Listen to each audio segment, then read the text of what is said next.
அது ஒரு அமைதியான காலை. நகரத்தின் மையத்தில் இருக்கும் ஒரு பழைய அழகான இந்தியன் பப்ளிக் லைப்ரரி. அந்த லைப்ரரிக்குள் காற்று கூட மெதுவாகத்தான் நகரும்.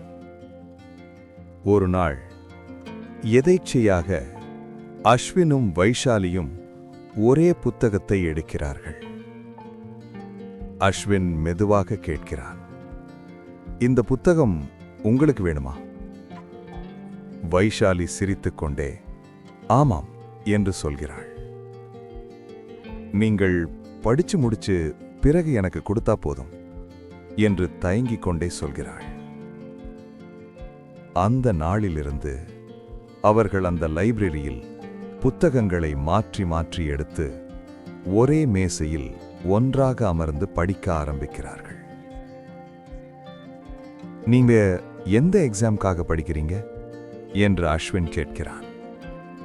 டிஎன்பிஎஸ்சி என்று வைஷாலி சொல்கிறாள்.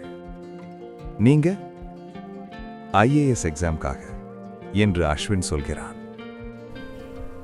அந்த நாளிலிருந்து தினமும் ஒரே நேரத்தில் ஒரே இடத்தில் ஒரே மேசையில் அவர்கள் சந்திக்கிறார்கள்.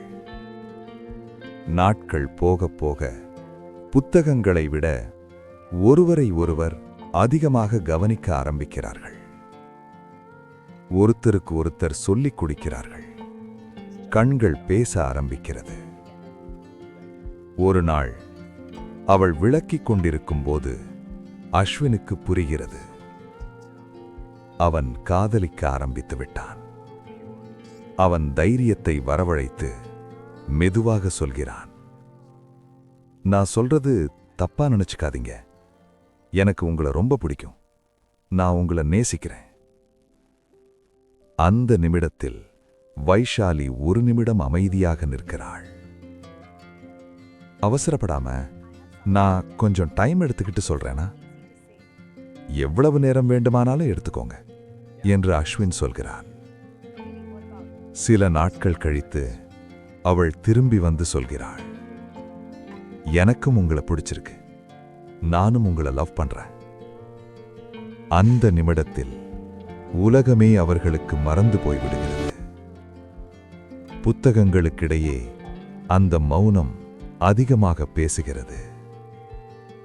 லைப்ரரி அவர்களுக்கான விடுதலையாக மாறுகிறது. படிப்பு, காதல், படிப்பு, காதல்.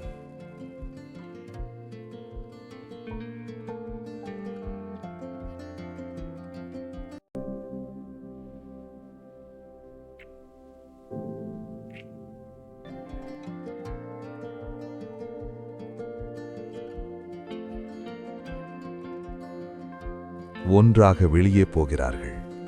கைகளை பிடித்து நடக்கிறார்கள். கடற்கரைக்கு போகிறார்கள். அன்பையும் காதலையும் பரிமாறிக்கொள்கிறார்கள்.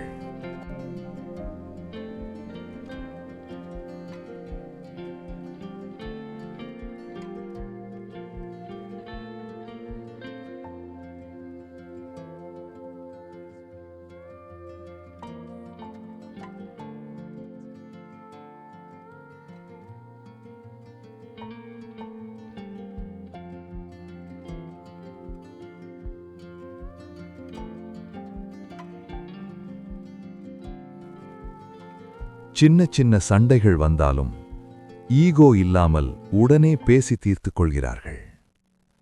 ஒருத்தர் இல்லாமல் மற்றொருவர் வாழ முடியாத நிலை. ஒரு நாள் அஸ்வின் சொல்கிறான், பொங்கலுக்காக ஊருக்கு போகிறேன், முடிஞ்சதும் திரும்பி வரேன். சரி என்று வைஷாலி சொல்கிறாள். பஸ்ஸில் ஏறி அவளை பார்த்து கொண்டே அஸ்வின் புறப்படுகிறான். வீட்டுக்கு போனதும் கால் பண்ண, மெசேஜ் பண்ண.